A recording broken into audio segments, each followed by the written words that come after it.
যদি কেউ কোনোভাবে কোনো বিতর্কিত কর্মকাণ্ড করে থাকে এর দায় তাকেই নিতে হবে। কোনো অপরাধীকে আওয়ামী লীগের নেতা হিসাবে অথবা কর্মী হিসাবে আমরা কখনোই তাদেরকে যোগদান করাই না। আওয়ামী লীগ একটি ঐতিহ্যবাহী সংগঠন। কোনো ব্যক্তির দায় আওয়ামী লীগ কখনো বহন করে না, করার কোনো কারণও নাই। যদি কেউ কোনোভাবে কোনো বিতর্কিত কর্মকাণ্ড করে থাকে এর দায় তাকেই নিতে হবে এবং আমরা এটা বিশ্বাস করি, সবসময় আওয়ামী লীগ এটা অনুসরণ করে আসছে। আমরা দলগতভাবে যদি কখনো কারো কোনো অপরাধ সংঘটিত হয়, কোনো বিচার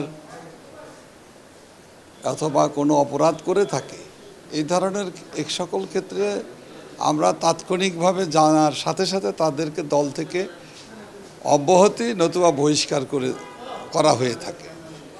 কারণ আইনের শাসনের প্রতি সমর্থন এবং শ্রদ্ধা বাংলাদেশ আওয়ামী লীগের প্রতিটি নেতাকর্মীর এটা পালন করে থাকে। আমরা আইনের শাসন প্রতিষ্ঠার জন্যই দীর্ঘ লড়াই সংগ্রাম বঙ্গবন্ধু কন্যা দেশরত্ন শেখ হাসিনার নেতৃত্বে আওয়ামী লীগ করেছে। সুতরাং কোনো ব্যক্তির সমালোচনার মধ্য দিয়েই কিন্তু চূড়ান্ত সব কিছু হয় না।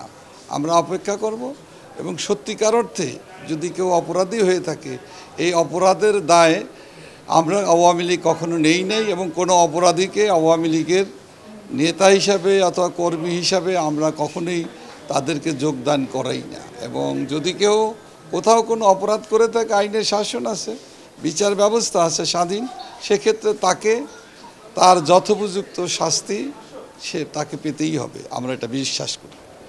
নগদে 500 টাকা বা তার বেশি পেমেন্টে পেতে পারেন ঢাকায় জমিসহ 20 কোটি টাকার পুরস্কার।